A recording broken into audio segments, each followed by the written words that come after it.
Wow! Hello guys! For today's video ay magluluto tayo dito ng ating ulam na ginataang alimango.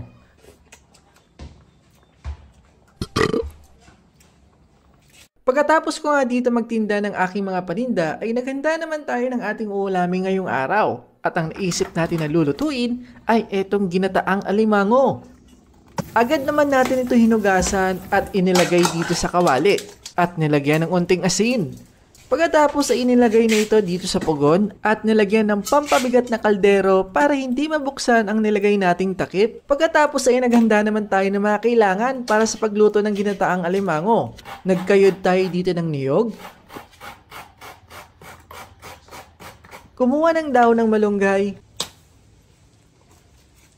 At kumuha ng bawang at sibuyas. At ito ay hinanda lahat habang hinihintay maluto ang inilagay nating alimango sa pugon. At nung naluto na nga ay atin na tinanggal ang tali at hinati sa dalawa ang alimango.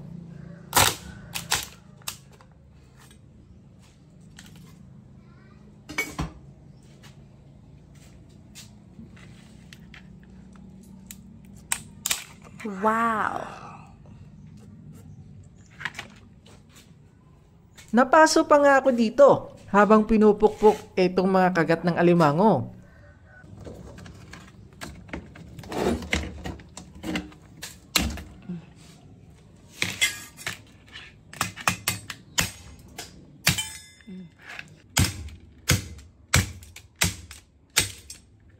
At pagkatapos ay atin naman ito lulutuin at lalagyan ng gata.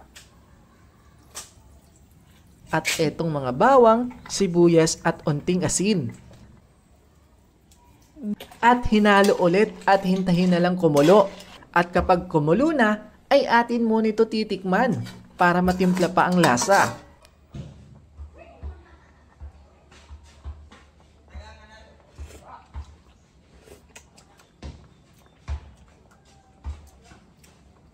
Kaya nilagyan ulit natin ito ng onting asin dahil medyo ay matabang pa. At haluin ulit at ilagay na ang dahon ng malunggay.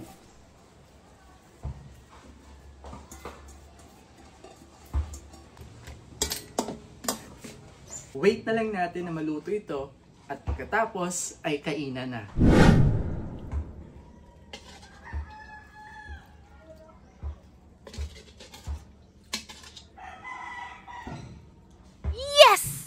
So, eto yun. So, titikman muna natin itong kanyang kagat. Mainit pa.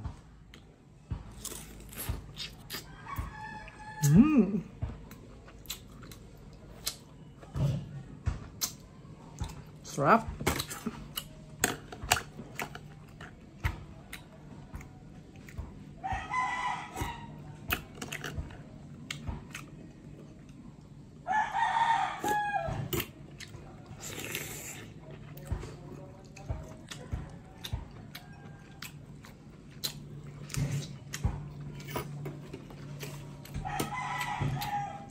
Sarap!